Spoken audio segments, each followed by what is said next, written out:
Well, it's a very warm welcome back to second half independent off-tube studio commentary from the game at Goodison Park. The only goalless game still in the Premier League this afternoon as Everton take on Brentford. Brentford down to 10 men after that red card for Christian Norgard towards the end of the first half.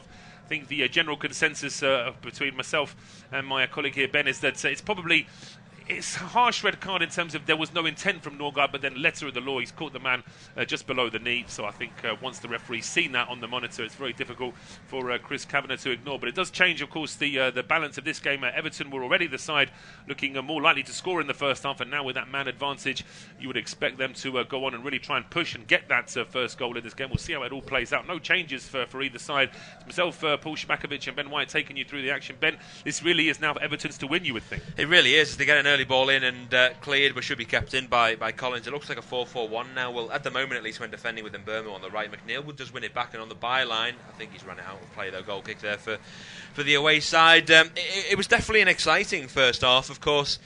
The story for Brentford this season is that you guarantee goals and excitement. At least we've got a level of excitement, but no goals so far. I know Everton are really struggling at the moment to score, and they do well not to concede, but now with a man advantage, it should give them a boost to get a couple of goals, or just at least the one to get a big 3 points, as they do arrive at this game with not exactly the best of form. One defeat in 7 shows that it's better than what appears, but it's just 2 wins from that as well, and then Sean Dyche is under pressure. So I think in the 15 minutes in the break, he will have been making it clear really to his players, this is you're not going to get a better chance really for 3 points in a game like this now, where Norgard, who is a key player in midfield, has seen himself sent off, although Brentford are now on the attack. They are, and it's the ball gets to the edge of the area. Jensen tried a shot, it's cleared away. The second ball flicked on by Jensen. It might reach Damsgaard, but it's been cleared long by Branthwaite this time, taken down by Calvert-Lewin, and now there's a chance here for Lindstrom to get started down the right-hand side for Everton. Does really well to get away from 2 Brentford players, threads that ball in towards McNeil, who then gets a quick ball in from Doucouré, back towards Ndiaye, whose effort is charged down, but still keeping it alive here is Ashley Young alongside Ndiaye down the right-hand side. Back with Ashley Young now. His cross gets a big deflection off Damsgaard, but that ball straightens out and it allows Flecken to come across and make the save. Just to remind you of the 2 11s very quickly. Jordan Pickford in goal for Everton, a back four of Ashley Young, James Tarkowski, Jared Branthwaite and Vitaly Mikalenko. The 2 holder midfielders are Idrissa Gueye and Abdoulaye Doucouré. The 3 ahead of them are Jesper Lindstrom, Dwight McNeil and Iliman Ndiaye, with Dominic Calvert-Lewin as the front man for Brentford. It is Mark Flecken in goal, back for Sepp van den Berg, Nathan Collins, Ethan Pinnock, and looks like it is King Lewis Potter in that left back role. The 3 in midfield, Matthias Jensen, Vitaly Jano and Mikkel Damsgaard having to drop a little bit deeper now, with Justin Mbeumo and Wisser in the more attacking roles. Of course, Brentford are down to 10. It's with Pinnock now on the left hand side. Brentford still deep inside their own half. Jano finding Damsgaard, but that's a hospital pass. Damsgaard running straight into Doucouré and Tarkowski. And it's now back here with Mikalenko under a little bit of pressure, but really it's down to Everton to sort of dictate the pace of the half. If they allow Brentford too much time on the ball, that's where Brentford could still be dangerous. Well, absolutely, and I think that's really why Everton have tried to come out again, like they did with the first half, in attacking a tent in this second 45. But it has to continue really throughout the entire game if they don't get a goal early on in this second half, because Brentford will just start to slowly believe further that they can take something from this despite the disadvantage. McNeil on the left now against Mbeumo can get a great ball into the box, but into the gloves of Flecken. And we saw a minute or so ago the fans were already making it clear to the referee of Brentford's intent to make this half as uneventful as possible. Slowing proceedings down, as is in their right, as they know they're up against it in this second half. Well, absolutely. I mean, it was a great ball in from McNeil, as you said, because it really only needed a touch there from Calvert-Lewin. It would have been going on target, but Flecken was out quickly. Brentford there, as you say, trying to slowly but surely play out from the back, but it's not going to do much good if they do that and then lose the ball on the halfway line like they did with Van den Berg there. So Everton now back in possession here with Idrissa Gueye. Finding McNeil, back to goal, but he spins away from Jensen, finds support down the left-hand side from Mikalenko. It's back to Idrissa Gueye, edge of the area, goes for goal, and it's a really good effort. That, to me, when he hit that one, it looked to me like it was going over, but it dips so quickly, and it forces a save there from Flecken. It's a standing save, but he has to get to the corner of his goal to tip it over, and it's going to be a corner kick. Well, he really is never afraid to go for goal. He hasn't got the greatest of scoring record, but he does get important ones. Look at the dip, yeah, it's top spin on the ball. Flecken's taking no chances there. He punches it rather than parrying it, and it's out for the corner. But Well, he can have a smile there, just again, because I think he even knows that the technique was bang on perfect there. Superb effort there from just again the ball coming in from the left-hand side. It was a sweeping cross from that left-hand side from Lindstrom. It's gone straight back to him after Brentford cleared the initial ball. It's cleared towards the edge of the area, and then there's a free kick for an offside as that second ball was coming in. There's an offside there against Calvert-Lewin. The first goal of the second half has come at the Vitality, and it's a second goal for Brighton this afternoon. Kaoru Mitoma makes it Bournemouth 0, Brighton 2. It's getting a bit more comfortable now for Brighton in that game. And so we're seeing Kevin Schade coming across to get some instructions there from Thomas Frank, the recent German international. Looks like he'll be coming on, whether it's coming on for Mbeumo or Wissa or Lewis Potter. Wait and see exactly what Thomas Frank has in mind. But it's a long ball up towards the edge of the Everton penalty area. Bit of jostling there between the two 19s, Mikalenko and Mbeumo, and according to the referee and the lines, but just a bit too much there from Mbeumo, and a free kick to Everton. Yeah, free kick to Everton, where they did take quickly, but the referee again saying that the ball was rolling. Yeah, it could be that first change is going to be made early into this second half, but refreshing to see a whiteboard in the game nowadays, as Ndiaye's in the area now. He does. Ndiaye finds space in the box, and if anything, he holds onto the ball for a little bit too long. That allows Collins just to come across. Now has Ndiaye left a bit of a foot here on Mark Flecken. This is going to be interesting to see whether or not there's anything in this, or is this just Brentford stalling for time. I mean, we are only 6.5 minutes into this second half. Let's have a look at this replay as... well, no, if anything, it's Collins that's trodden on Flecken's. Nothing to do with Iliman Ndiaye. He's done nothing wrong there from my perspective whatsoever. But the Brentford keeper now potentially might just need a moment to pick himself up. But whilst we are waiting for Flecken to be checked, so just to remind you of the substitute of the benches, in fact, Mangala, Harrison, Armstrong, Patterson, Keane, Bates, O'Brien, Beto and João Virginia are the substitutes for Everton this afternoon. As for Brentford, it is Magoma, Fabio Carvalho, Roslev, Igor Thiago, Schade, Yarmoliuk, Konak and goalkeeper Valdimarsson on the bench this afternoon. As we mentioned, we're seeing that potentially Kevin Schade will be coming on soon for Brentford. So hopefully nothing too serious here for Flecken, because his understudy Valdimarsson really is a young, inexperienced Icelandic keeper. Thomas Frank looks like he was having a quick word there with Ian Woan, potentially the Everton assistant, already having some doubts as to how serious this injury for Flecken might be. Well, it did look sore, no doubt, and obviously it's there's the extra irony as it was Pickford who was on the receiving end of the Norgard challenge that led to the red card, but as the replays suggest, it was Collins who made his studs land on the ankle of Flecken, who is back to his feet now and play is underway at least, but maybe they weren't blessed with the replays that we will receive on our off-tube feed. Of course, I think nowadays you see so many tablets on the benches of all the coaching staff nowadays that maybe they did get to see the replay. But nevertheless, the coaches giving their opinion on the challenge.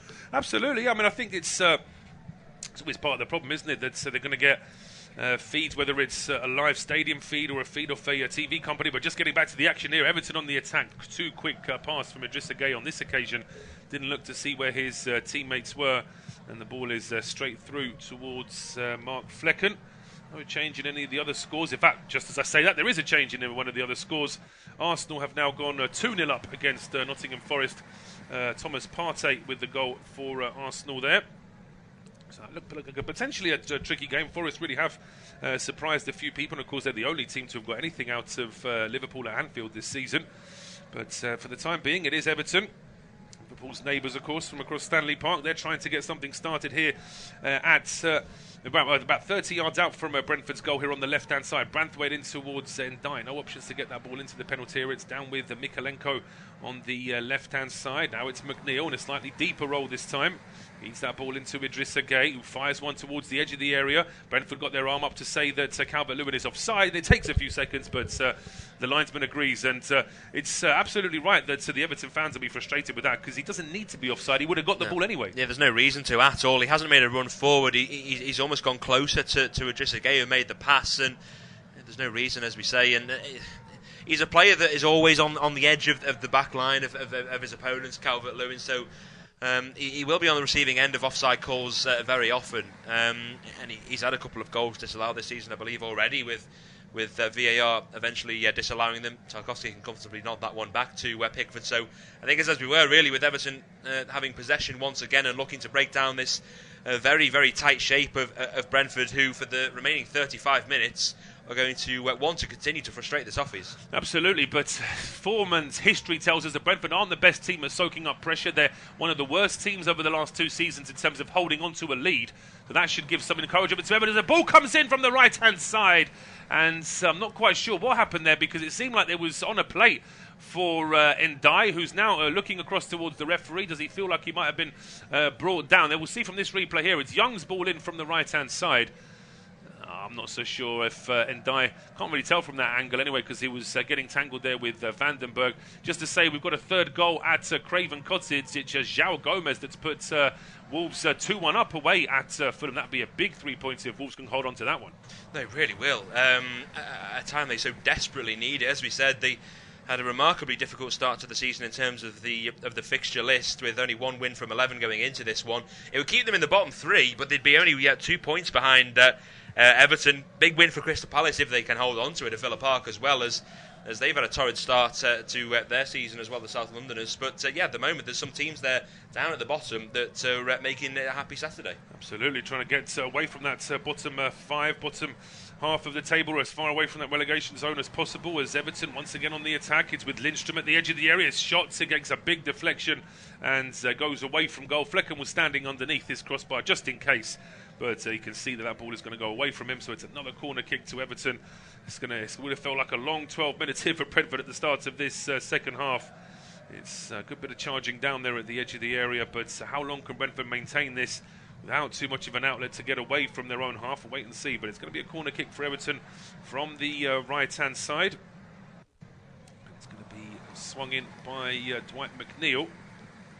See a movement there for McNeil to try and pick out a teammate. It's heading underneath the crossbar, and it needs a save from Mark Flecken. That was a shot from McNeil from the corner, heading towards the top corner at the far post, and Flecken has to palm it away for another corner. Yeah, he's been called into action on a number of occasions with corners from McNeil. Often they're going to the back post and then kept alive by Tarkowski, for example. But as you say, McNeil's going for goal alone there and very nearly pulling off the Olympic goal. Well, it's a short corner this time. Lindstrom towards Mikalenko. He tries to cross it. He gets charged down. Deflects away towards the edge of the area. Now Mbeumo can start something in for Brentford, but he just runs straight into Ashley Young. He's too experienced as a defender now, Ashley Young, to get beaten off the ball. They're challenged there on Damsgaard. Brentford just about keep the ball alive, though. Mbeumo over towards the left-hand side now for Keane Lewis Potter. No options to try and carry on his run. He goes back in towards Ethan Pinnock. Square now to Collins. Vandenberg looks up, but what he sees is a very high defensive line from Everton. No options for a long diagonal ball. Brentford just having to hold on to this one inside their own half. Collins then plays a slightly more risky ball into Damsgaard, who tries to use the pace of that pass to flick it onto Mbeumo. But it was already too difficult a pass to do that, and that's the trouble for Brentford. They just can't make their possession stick for the time being. Yeah, it's an interesting responsibility that Johan Visser's going to have now in the game, because he's trying to be at least some form of attacking outlet for Brentford, but it's so hard being on your own up top. But I mean, with the shape they started with, technically he was a lone striker, but he had support with Damsgaard and Burma. Now Damsgaard has had to drop further deeper, and Visser definitely has defensive duties now as well, with Everton continuously coming forward. Well, here come Everton again. It's Ndai, who just lost his balance as he was putting the ball into the box. That made it a lot easier for Nathan Collins to get onto that one and clear it, but his pass is only to Mbeumo just at the edge of his own box, who's unlucky in the end. I mean, he's forced the deflection off 2 Everton players there to get his side a throw. If it wasn't for the corner flag, it would have been a goal kick, but it just allows Brentford a little bit of a breather. But you can see that Everton certainly feel as though they're going to be in a position here where they can just keep this pressure up on Brentford. And so no surprise to see people like Doucouré and Idrissa Gueye pressing at the edge of the Brentford penalty area when Brentford have this throw. Normally you wouldn't expect to see them that high up the field. The throw is then flicked off. Wissa hits the deck, but no foul, says the referee. It's then played for... In fact, has the referee stopped play for a foul, or has he just stopped play for a head injury? In any case, Wissa is down on the ground, and whether it's going to be a drop ball or a free kick, Wissa's now going to be checked over. Yeah, he will be. I mean, as you say, they're going to take no risks ever with head injuries. Tarkowski, I think, is indicating that... Well, let's have a look. Is Branthwaite up against him? There's the slightest contact on the head. How much he's playing into that, of course, it's hard to tell, but there's definite contact. I think Tarkowski's not happy, really. I think there was an opportunity for Visser to go off the pitch in the first place, but nevertheless staying on. Yeah, so the players, he's staying on, he's going to get tripped. As I say, I mean, the rules on... of course, I mean, we've all seen that ridiculous thing that's been going around social media a few months back where the Brazilian player was injured. He rolled onto the pitch. Then the opposition players dragged him off the pitch. Then his own players dragged him back on. I mean, that's a lovely sort of a summary of just how messy the whole sort of injury thing on the football field is. But it's because players have learned over generations that even with added time, even with the new added time rules, you never get all of that time back. So, as I say, it's probably worth it for a team that are trying to kill a little bit of time. But everything seems okay. But we say Everton are back in possession and they're back on the attack here with Lindstrom going back towards Ashley Young, right-hand side, edge of the Brentford penalty area. It's Tarkowski joining the attack now. Back over towards Ashley Young again. Dyer's dropped onto this right-hand side. And it's Lindstrom into Decore. And Dyer's that extra man over on the right-hand side. Doesn't want to cross it himself, though. Goes back to Ashley Young. His ball into the box is only sort of stabbed clear by Jensen. Decore keeps it alive for Everton. Mikalenko now back towards Idrissa Gueye. No space for the shot this time. It's just a short ball towards Dwight McNeil. It's back over on the left-hand side now. McNeil gets the ball back from Mikalenko. Idrissa Gueye's ball into the box is charged down by Matthias Jensen, but Everton are first to second balls here at the time for the time being. A ball coming in is over the head of Calvert-Lewin, but it's still going to be kept alive by Ndiaye. It's swept over the bar. It's Mikalenko. Well, luck for Brentford, bad luck for Everton, really, that it drops to Mikalenko on his right foot. But even if it is on his right foot, he is very close to goal and he blazes it over the bar. Yeah, he does, and Everton will be desperate for any goal scorer in this game, and he's not far away. It's decent contact on his weak foot there, Vitaly Mikalenko. Calvert-Lewin tried to go for it. He's facing the wrong way and then just sent over. I think some fans are bewildered as to how he can raise it over the crossbar from short distance, but it's come at him quickly. But with the deep line now of Brentford so desperate to hold on, it's almost inviting any Everton player really to join the attack. And on that occasion, it being Mikalenko who came into the area. I mean, there's still so long to go in the game, Paul, so I don't think Everton will be panicking at the moment, but with the minutes that do tick by, it'll no doubt grow in them. Absolutely. I think that from Everton's point of view, the frustration is going to be that they're having all this possession and they can't get. In fact, never mind. Sort of, they're not really getting too many saves out of Flecken. The sort of most active that Flecken's been really in this half is when he has had to save that corner from Dwight McNeil. Now, is this antics from Brentford? Keane Lewis Potter now are very confused as to where this throw-on's supposed to be taken from. And just looking at some of the expressions of those Everton fans behind him, they're not impressed at all. I think they can see the former Hull City man is probably just trying to waste a few seconds, but it's worked out superbly because the ball goes back to Lewis Potter and he breaks into the box, gets it onto his right foot, goes for goal. It's saved by Pickford. The loose ball drops to Mbeumo. It's back to Jensen who blazes it over the bar. But that's what Everton have got to be careful of. They were too worried about where the throw-on's going to be taken from, and all of a sudden it's a quick throw, quick ball out towards the left-hand side, and there weren't many Everton players back there. Well, there you go. Everton really do have to be careful. They're going to rack up the chances, but they have best to be sure to not concede one. And how many will Brentford get in the remainder of this game? We'll wait and see. But Jensen just trying to go and whip it in there. But the bigger chance came before that with Keane Lewis Potter, and the alarm bell's no doubt ringing in the back line for Everton now because they know it's not a certainty. Well, let alone not a certainty given they struggle to find the back of the net, but it's not exactly a certainty either that they can get a point from it, as we've just seen, because Brentford still believe that they could get something from it. Well, I mean, Everton have had so many more efforts on goal than Brentford this afternoon. We just saw the stats there. Everton have had 17 efforts on goal to Brentford's 9, but it's only 3-2 to Everton in terms of efforts on target. So actually, in terms of how much the keepers have been worked, it's a similar stat really this afternoon, and that, after 64 minutes, is a surprise for me really, because Everton have looked so much more assured going forward, but Brentford now finding some space here down the left with Lewis Potter, switches play over towards the right. Here's Mbeumo now. He wants it onto his left foot. He wants to go for goal, but he runs straight into Idrissa Gueye. Mbeumo then holds it up and finds Jensen. Jensen's ball in towards Wissa, but it's just too close to Pickford, who's very happy to make the save. But this is where Everton just need to take a moment, just think about things, because they've had Brentford on a leash really for most of this second half, and now Brentford just in the last couple of minutes are starting to feel a bit more confident. Yeah, decent passage for them. I don't think it was ever going to be certain that Brentford would be solely defensive for the whole half, and I think they were always going to have a half chance or maybe more to try and get what would be a crucial goal really, given the dynamics of this game. I'm no advocate for expected goals, but I just did see in the statistics as well that Brentford are on top on that one as well, so they're more efficient with their efforts and creating better ones as well. And even with that one player fewer on the pitch, they are looking to cause a bit of a shock, as Everton are struggling to break down this shape of Brentford. They have got through now, though, with Doucouré on the left. They have. Doucouré's ball into the box. It takes a deflection off Collins, and then Janelt controls with his left and then hoofs it clear with his right, all the way into the Everton half, where Pickford has allowed himself to go all the way up towards the halfway line to keep the ball in play here for Everton, to keep things alive, to keep things quick here. Sean Dyche barking instructions out to his players as always. It's now with Mykolenko on the left-hand side, gets that ball in towards Ndiaye, back to Mykolenko, space here for him. He goes for goal as well, and that's not a bad effort at all. Mykolenko found McNeil. It was McNeil with the effort in the end from that left-hand side. But as he gets towards the edge of the area, it just opens up for me. Now, I don't know what Brentford are doing, because this is exactly where McNeil likes to be. The fact that they give him that much space, and actually looking at that replay, he's dragged it quite a long way wide. Yeah, he has, and he had a similar effort in the first half where he had a chance to pick his spot from distance and dragging it wide. It's happened again there.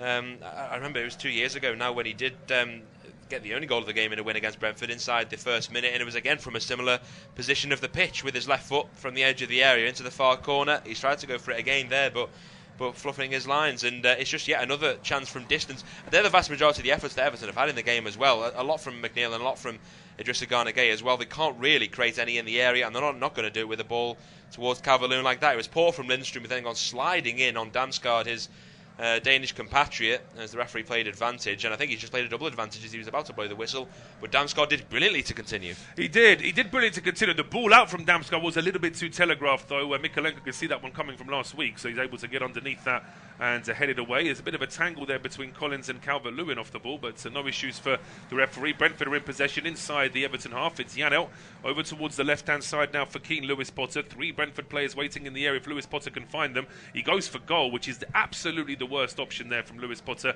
particularly seeing as he flicks it in and it's pretty much coming into Pickford at chest height. Yeah, but I think the confidence is growing now in Brentford. That could, of course, be dangerous to them if they start to believe they can get something and then they leave themselves exposed at the back, but they're definitely coming forward more now in the last 5 than they have in the other 15 of this second half. Ashley Young has done well to win a corner there, as his early cross with Calvert-Lewin in the only option in the middle has been blocked out by Keane Lewis Potter, who looks to have maybe overstretched something and is eventually making his way back into the area. He looks okay with 22.5 minutes left in this second half, and Everton with another corner, but they haven't really created any decent chances from these so far. No, they haven't. The best ones, of course, has been a shot direct from a corner, hasn't it, which forced Flecker into a last-ditch save just underneath his crossbar. Dwight McNeil, that's trusty, tricky left foot of his, is going to try and whip this one in with as much pace as possible. I'm assuming that's what he's going to do. There may be a short corner option, but he does go for another one towards the back post, but this time Flecken is there and he's got enough space and time to make the catch. Yeah, it's all too predictable, isn't it? I think there's no sort of switch up from Everton, and well, there's 2 fans in there. One of them's on the receiving end of an earful from his friend, who I think is complaining at what we've just highlighted, is the corners are always the same outcome to the back post, and it's all too easy for Flecken to predict and get his gloves onto it. It allows them to get back on the ball, but Everton are going to press on the Brentford number 1, although there's space now for Pinnock to take his time. Yeah, well, those 2 fans you mentioned, I mean, clearly one of them was just screaming why at the other, at his friend, and saying, why is he putting that ball there? Because it's exactly the point that we were making. That's just a little bit too obvious. But now Brentford trying to use that left-sided out ball again towards Lewis Potter. It gets towards the edge of the area, and then Janelt leaves the ball for an invisible Brentford player. He could have easily run onto that and taken it into the box himself, but then Damsgaard and Jensen win it back here for Brentford. And Janelt runs into Doucouré, but still keeps it alive. It goes out towards Wissa. Wissa falling over, just about gets a pass to Mbeumo, but this is getting further away from the Everton penalty area now. But he's trying to get something started here with Brian Mbeumo down the right-hand side. Goes back towards Vandenberg. Leaves it here for Jensen. And Vandenberg trying a ball over the top, which is ambitious, to put it politely, as in it's nowhere near his teammate, and it's straight into the arms of Pickford. But we're over the 3-quarter mark now. 69 minutes gone. It is goalless here between Everton and Brentford, and it will be Ben to take us through to full time. Yeah, cheers, Paul. I think the interesting thing as well is that there's still been no changes made by either side, maybe more so for Brentford, given that it's a hard half to keep your energy levels high, as Young can get a good ball into the box towards Doucouré. It was cleared out and I think came off the chest of Doucouré, but he can claim the ball again, but a heavy touch is out of play for a throw-in. Quite remarkable, because we did see Kevin Schade being instructed with something by Thomas Frank, but then maybe sent back to the bench, and perhaps believing that the 10 players that are out there are doing the job at the moment against a struggling Everton attacking side. Absolutely. Sometimes when you bring on a player, although here we go. I was about to say that he doesn't really want to start upsetting the situation. But what's fascinating here is that these are two forward players getting ready to come on. Kevin Schade, the German forward, and Thiago, the Brentford's new number 9. So. Just goes to show that maybe these last few minutes have convinced Thomas Frank that his side can be more of an attacking force in these last 20 minutes. It sparks something, hasn't it, in the Danish manager, with Lindstrom sending the ball in, cleared by Mbermo, who is playing on the right side of midfield, but more often than not with a defensive mindset. Mikolenko with the first time ball into the area is a woeful one, and into the Gladys Street end. It's just going to build on the frustration of the fans and the players alike, and maybe this is the opportunity for the double change now. It is. It's, as I say, Igor Thiago, the Brazilian striker, and Kevin Schade as well. Mikkel Damsgaard is one of the players to come off, and Schade can be more than capable in that midfield as well. But maybe you can assume that it'd be Johan Visser to come off. It can't surely be a 2 up top, and I think I just did see the number 11 there on the. Yeah, it would make sense. I mean, Thomas Frank is a bit eccentric, and he certainly does prefer attacking football over defensive football. But Brentford's Player of the Month for October there, Mikkel Damsgaard. It's quite a turnaround for him, really, considering that when he first arrived at Brentford, he really couldn't get any kind of regular game time. But has certainly bedded into the team now. So, confirmation that it's Johan Visser and Mikkel Damsgaard going off. Kevin Schade and Igor Thiago making his league debut for Brentford right now. To say he only played an hour for Brentford in pre-season before getting a knee injury. So this will be his first appearance in the Premier League, and we'll see what he's able to do. Well, we've almost ignited both managers into making alterations now, because I believe Everton are going to make some substitutions themselves as well. Beto was certainly stripped and ready. I think there could have been another entry soon to be made by Sean Dyche, but for the time being it looks to be just the Brentford substitutions. As you say, Igor Thiago with his Premier League debut, 18 goals last season for Club Brugge in 34 matches. A key figure there for the Belgian side. Is Doucouré to come off for Beto. So will that mean that top and Lindstrom is the other to leave? Yeah. Lindstrom to leave. Would that mean that? Well, we'll see who. I was about to say who's going to be the other holder midfield, but that means that Mangala goes into that central midfield role, and Everton now have 2 up top. Yeah, they do, 2 up top, and nearly every occasion this season it has been Calvert-Lewin replaced by Beto. So a change in shape for Sean Dyche's time is getting away from them if they look to get will be a more than welcome victory for them. Only 2 wins in their 11 Premier League games so far this season. 4 draws and 5 defeats, completing the results in their season so far. Brentford with a symmetrical 5 wins, 1 draw and 5 defeats. Of course, all 5 losses coming on the road.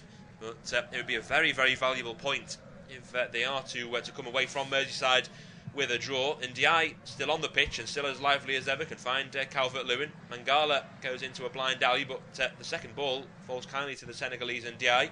Into Beto now, the Portuguese striker, now representing Guinea-Bissau, to get his first goal for his nation in the recent international break. Here's Branthwaite out to the left for McNeil. Plays it inside for Mangala, on loan from Olympique Lyonnais, who themselves have come undone with some financial difficulties, it turns out. So perhaps Everton will look to exercise a permanent deal, given his decent performances so far for the Toffees. He has just around 20 or so minutes, accounting for additional time to be the change for Everton. So too Beto. They are the only 2 alterations for the Toffees at the moment, and only 2 made by Brentford, with just a quarter of an hour remaining of the normal 90. Here's McNeil on the left, hugging the touchline. Mikolenko ahead of him, but goes back to Jared Branthwaite. Now for Idris Gana Gueye. Tarkowski's high up the field as well. He gives it back to the number 27. Mikolenko dummies it. It's a decent one as well, as it allows McNeil to get a first-time ball into the box, to the back post. And Ndiaye can square it, almost a clearance in the end, rather than a pass to a teammate, as Burma can collect the ball. He has space to come forward, and looks to the right, and the give and go doesn't work off. It deflects off of Mikolenko. But at the very least, Brentford doing enough to prevent another attack. They are, and it's just that sort of flow that Everton had at the start of this first half. It just seems to have petered out a little bit. And that doesn't mean to say that Brentford could start to relax, because Everton are still going to be the side seeing more of the ball in these last 15, 16 minutes. But just that spring in the step that Everton had, perhaps has just gone away a little bit. That's why I think it was important for Sean Dyche to almost match Thomas Frank by making a couple of changes himself. But the ball just getting bogged down here in midfield, and Brentford eventually do get it away. And this is where I think they have to be careful, as there's a challenge there on Mangala. He's saying that all he did was win the ball. And I tell you what, there's an argument to say that he didn't actually do too much wrong to Igor Thiago there. It's one of those where I suppose you've seen, I mean, always think back to last season when Calvin Phillips gave away a penalty when he was on loan at West Ham for doing almost exactly the same thing at St James's Park, whereas actually there's not much that Mangala can do about that, really. Yeah, in theory, the contact is initiated by Igor Thiago, but the belief of the referee is that he's still in possession. Mangala's come from behind to try and win the ball back, so that's why he's earned the foul. But he has every right to argue with the referee there, does the Belgian international. Flecken sends this one long. There's plenty of options on the edge of the area for Brentford, but they may need to scramble back, although the referee will halt players. Iliman Ndiaye just win the free kick. Clumsy that from Collins. I mean, he probably could have done better in winning the initial ball into the edge of the area, but then once he's not won that, he's got to try better to not give a foul away there. It's just a get out of jail free card for Everton. Beto dropping deep with Calvert-Lewin ahead of him. Looks to take on Janelt, who gets the tackle in, but it comes out wide for McNeil. Early ball into the box is the easiest of headers for Collins, so much so he can cushion it down to a teammate. And Burmo won't get there, as Branthwaite does well to intercept that ball forward. McNeil once more with a cross towards Beto, who gets the header in, and it is on target, but the reach of Flecken can prevent Beto from looking to be the hero this evening, and he'll hold on to for that as long as possible. He will do, yes. This ball comes in. It's just under the cross, but it's always one of those where the keeper just has to watch it right up until the end, because it's almost like his hands could be clattering into the crossbar as well. But he makes a good save there, Flecken, and as I say, doesn't actually hold on to the ball for too long this time. Sends it long to try and pick out Igor Thiago. Good header though from Tarkowski, and Everton straight back on the attack. Yeah, straight back on the attack. It's McNeil centrally this time. He can find Mangala. Out to Iliman Ndiaye. Creative outlet for Everton. Up against Keane Lewis Potter. Looks to take him on the byline and does well. Cuts it back to nobody though. Hard work from Ndiaye, but no end product with a teammate receiving the pass. It can be cleared out of touch for a throw-in. But for a season so far that is difficult with Everton's lack of goal scoring. At the very least, the silver lining is that Iliman Ndiaye can be the player that can turn the game on its head entirely, but he hasn't really had the opportunity to do so this afternoon, as it now sent long looking towards Kevin Schade. Pickford comes out of his area to launch it long. Beto goes up for that against Pinnock, but the offside flag has gone up already, and that will build on the frustration for Everton. Yeah, absolutely. These defences are so well organised now. I mean, you just see as soon as that ball is cleared, Brentford push up. Pickford's barely even had a time to get a touch on it, and already the flag is going up straight away. And this is where Everton now are going to get frustrated. It's important that they keep their composure as well. They've still got 13 minutes plus injury time here, so they will feel as though there's still very much an opportunity to get this game over the line. But as I say, Brentford don't hold on to leads very well this season, as we've seen. But they also don't keep clean sheets either. So considering they've been down to 10 men since towards the end of the first half, since the 41st minute, it's been a decent performances from Brentford. But now Flecken giving the ball away with the long clearance. Yeah, no clean sheets in the league this season for Thomas Frank's men, and how ironic it could be that they earn one after dealing with a whole half of football with a man fewer on the pitch. And football can be a peculiar sport at times, and maybe it does lead to Brentford getting their first of the season. Everton have 3 to their name, so it could be a plus, of course, that they hold on to one themselves, but they'll want a goal to their name as well to get the 3 points over the line. Well, I agree. I think that obviously we're going to go off on a bit of a tangent here, but we'll just wait to see where this ball goes. So we'll come back to that in a second, actually, because it's a great ball here from Gay to pick out McNeil. Yeah, and he has Young to his right. McNeil looks to try and go alone, but eventually will go to Ashley Young. Decent ball into the box. Beto gets ahead there of Nathan Collins. Looked to make the run to the back, then makes it to the front, but from close range couldn't keep his header down, and it goes over the crossbar. It does go over the crossbar. The point I was going to make was that this is probably why football does get is so hugely popular all over the world, is the fact that even down to 10 men you can still get a decent game, whereas in other sports, once a team is down by a man, it almost just completely. Obviously, we're not going to go through all the sports, but you know what I'm getting at. It's just Brentford can still pose an attacking threat here against Everton, and it's made this second half very exciting, but certainly exciting from the neutrals' perspective. I think Everton fans are going to get more and and more frustrated. This is a game where they could be getting 3 points at home against a team that don't travel well, who are down to 10 men. 21 efforts from Everton on goal. They don't normally get that many efforts on goal in a game, do they? Oh, no, far from it. Only the 4 on target, though, shows that where the majority of the shots have ended up, and it certainly hasn't been towards Flecken's goal. It's again a game that has lacked a creative spark, or at least the clinical nature that you will get from bringing these opportunities. They've conceded a free kick as well now in their own half, and Brentford are going to try to look at it. There's 10 minutes left in the normal 90. Independent Oxford studio-based commentary still Everton 0, Brentford 0. The first half red card for Christian Norgård at the moment hasn't had the biggest of impacts on the game, or at least as the scoreline reflects, and how remarkable it could be if they are to take a late lead now. Jensen will send this one straight to Pickford. I don't know if he's tried to catch him out there or not. I think he has. I mean, there's no Brentford player in that same postcode where Jensen has sent the ball, so there's no way he's trying to pick out a teammate. But then again, he's underhit it massively, so Pickford could see it, and again, he catches that at waist height, and here comes Ndai now for Everton. And he gets body checked by Vitaly Janel, so the free kick has been awarded. Aston Villa are back on level terms for the second time of the afternoon. It's Ross Barkley who's got the equaliser there with 77 minutes on the clock. Palace taking the lead twice in that game, but they only come away with a point. But there is still 10 minutes left in all of the 3 o'clock kickoffs. Brighton, a 10-man Brighton now with a second yellow card for Baleba.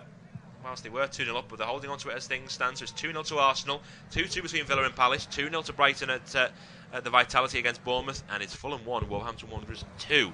0-0 at Goodison Park, but a chance from this free kick for Ashley Young. It's a poor ball into the area, in fact. Branthwaite went down hoping for something from the officials, but overhit and ahead of all the Everton attackers as the seconds tick away from them. Yeah, they are ticking down slowly here now, and Sean Dyche still stoic as always. Just a quick round of applause. They're just trying to motivate his players. I mean, Everton will still feel as though there's more than enough time to you only need a second to score a goal, don't you? But just that flow that Everton had earlier in the game seems to have passed. That said, though, it's been a while since Brentford have done anything really in the Everton half. There was a little spell just before the substitutions, actually, where Brentford just seemed to be getting a bit more of an attacking ascendancy, and that's completely gone now. Yeah, it has. And, well, let's not forget, I think the biggest chance of the game came the way of Johan Visser in the first half as well. 1v1 on Jordan Pickford, and the English goalkeeper did come out on top on that occasion. But, yeah, it hasn't necessarily been a busy half for Flecken, despite seeing all of the action in their own half, Brentford. Here comes Iliman Ndiaye now. Edge of the area is Calvert-Lewin. Left side of goal, onto his right foot, looks to feed McNeil. Cleared out towards the centre circle, but Idrissa Gueye does well to hook it out to Ashley Young. Back to Idrissa Gueye, outside of the boot into Beto, who looks to hold off Ethan Pinnock. It's a good match up there between two huge frames on the field. Now with McNeil. Back to Ashley Young once again. So much possession in the Brentford half, but very little cutting edge as they can finally play a ball forward with space. And Beto did go for goal. Was there a nick off a defender? I think there may have been, as Beto just got a yard away from Ethan Pinnock. Yeah, the offside trap from Brentford wasn't great there. Just even hard to tell from that first replay.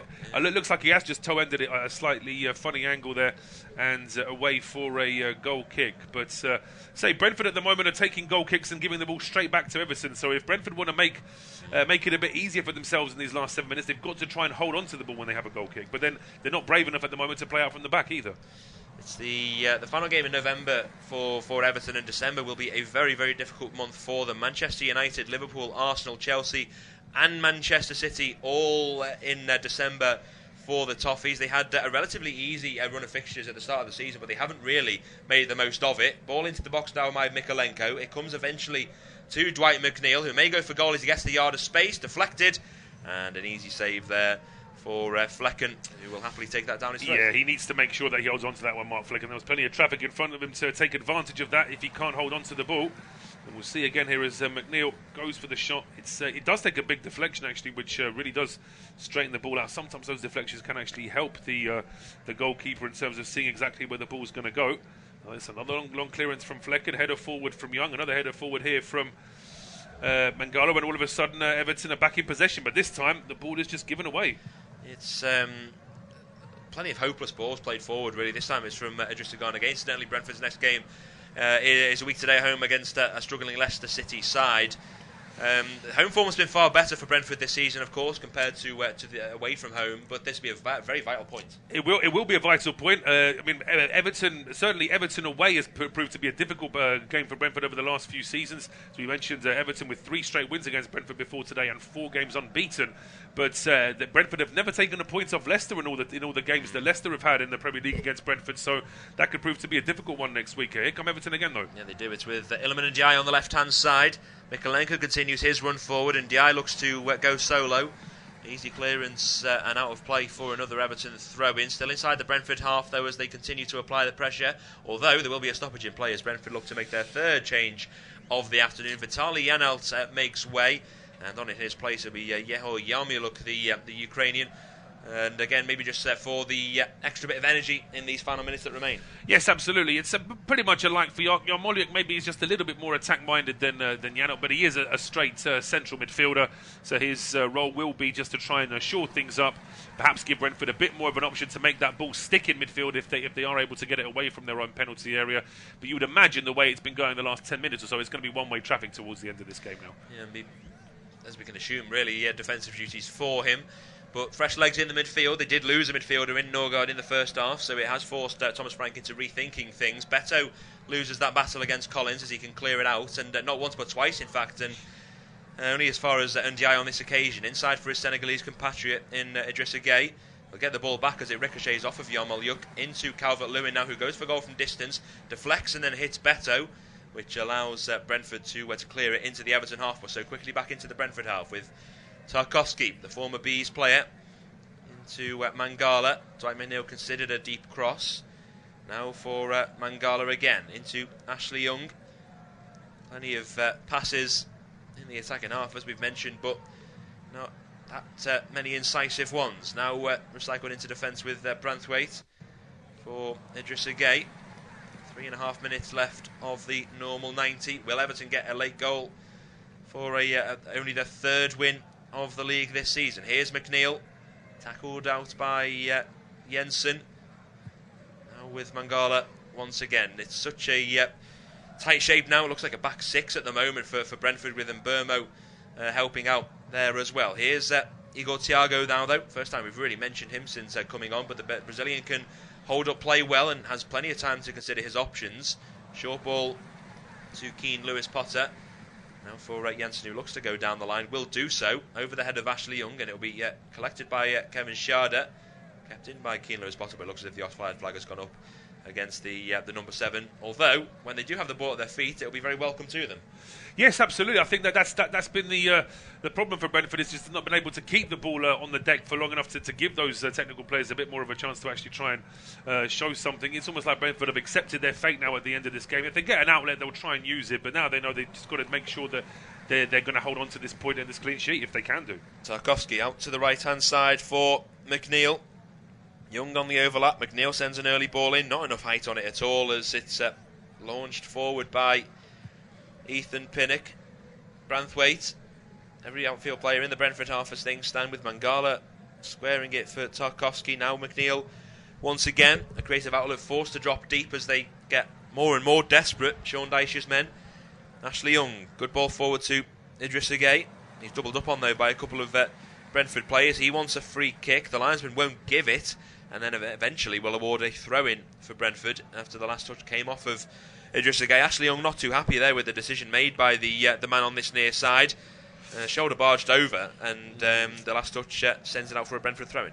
It does. I mean, of course, like the shoulder bar. I mean, that really, if it wasn't by the corner, it was just going for. I think that would be deemed as a push, really. But Brentford get away with that, really, and able to get the throw themselves. It just gives a chance for Lewis Potter to try and launch this long. But you can see the 7 Everton players here in that corner of the field. They're really trying to make sure they can win that ball back as quickly as possible. Absolutely, they're keeping them penned in.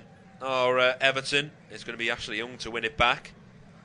Chested down by Calvert-Lewin. McNeil, quick passing with so many blue shirts in this pocket of the pitch. McNeil will eventually swing it in. Calvert-Lewin can't get there. Collected by Igor Thiago over the top from Mbermo, and maybe now some space for a Brentford attack perhaps. Mbermo is onside as it's played forward. Branthwaite up against him. Checks back onto his left foot. There's an option in the middle in Kevin Schade, and Burma holds on to it. Now finds Jensen, who gets the ball into the box, cleared out by Ashley Young. But for a second, Everton will have no doubt been panicking there as they were racing back to their own half to defend a potential Brentford counter. Beto not winning the ball there, and Diai will do so, however. Good work from him. Can back heel into Beto. Sidesteps a Brentford man and looks to hold it up and will want the free kick, but the referee won't give it, although on second thoughts eventually will blow the whistle and award. Yeah, you sort of had to think about it for a second there, Cavan. I'm not really quite sure why. I mean, it seemed to me like it was obvious that Yarmolenko got tangled with Beto and hadn't got the ball, so it seemed like it was always going to be a free kick. By the way, there's been a fourth goal at Craven Cottage, but it's not an equaliser. It's Wolves wrapping it up. It's now Fulham 1, Wolves 3. That's big win that for Gary O'Neill's side, and it's that man Cunha again. Yeah, a brace for the Brazilian Cunha.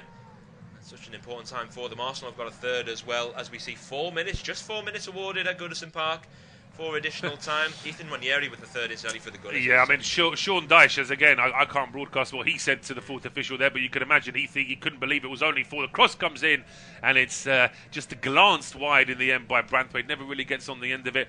I mean, I suppose 4 you could say is a bit short, but I don't think any more than 6 could have been put up anyway. I think somewhere between 4 and 6 is probably the right amount. And Brentford now with a goal kick. Yeah, not a lot of time at all for Everton to snatch a winner. Sean Dyche wants the players to keep their heads, really. I think that they know that it's going to be a tough order in these final 3 and a bit minutes, but anything can happen. We did just see Brentford look to go on the attack themselves. It would be an almighty 3 points to be earned by Thomas Franks men if they were to snatch that. But as things stand, we're on track for only Brentford's second draw of the season, as it is hooked forward, headed by Ashley Young. Jensen did get there ahead of Adristagonagay, but he flicked it on towards McNeil, who launches it to the left-hand side. Calvert-Lewin will collect this on the corner of the 18-yard box. Looks to get into the area and square it for Beto, but all too easy for Nathan Collins to clear that one. Out of touch, in line with the 18-yard area, so still a promising position this for Everton. Mikolenko already with the ball in his hands. Into Ilman and Diai. Space to get it into the area, but opts not to. Back to Branthwaite now. Centre half looks to find Ndiaye once more with plenty of red and white striped shirts forcing him away from goal. To the right for Ashley Young again, who can find a ball into the box. Calvert-Lewin looks to nod it down. May come the way of Mikolenko. It does, and a brave block there to send this one out for a corner. A few shots at goal already this afternoon for Mikolenko, but doing their job once again, the Brentford defence. Yeah, I think it was Vandenberg that threw his body in front of that one.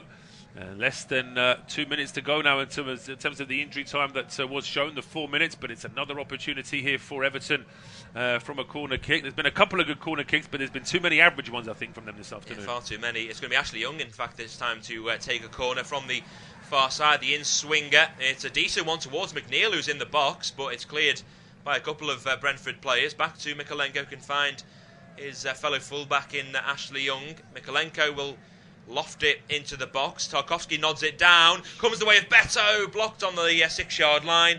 Nearly opened up kindly there for the Everton number 14, who scored a number of late goals already this season. He's frustrated. He knows it was a decent chance, and they've just conceded a free kick now, which Brentford will take their time on and will really leave only a matter of seconds remaining. Yeah, I mean, he's frustrated there, Beto, because he's really got a good connection on that one. He's really put his foot through it after that ball bouncing inside the 6-yard box. But in fairness, I mean, Pinnock is stood right in front of Beto. He's that ball's barely travelled a yard before it's been blocked off. And now Brentford with the free kick. 45 seconds of injury time still to play. Yep, 45 seconds all that remain for a valiant effort in the second half from Thomas Frank, and a well-earned point to help them in the early stages of this season.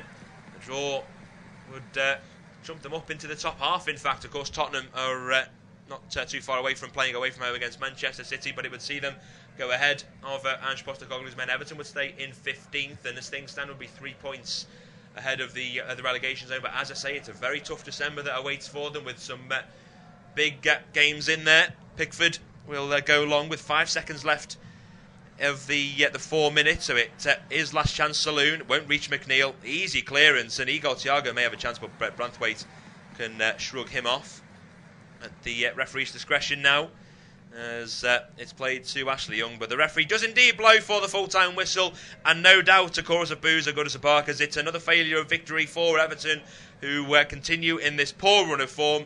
A whole second half against the 10 men of Brentford, but Thomas Frank's men have performed brilliantly to get a vital draw, only their second of the season. Full-time at Goodison Park, Everton 0, Brentford 0.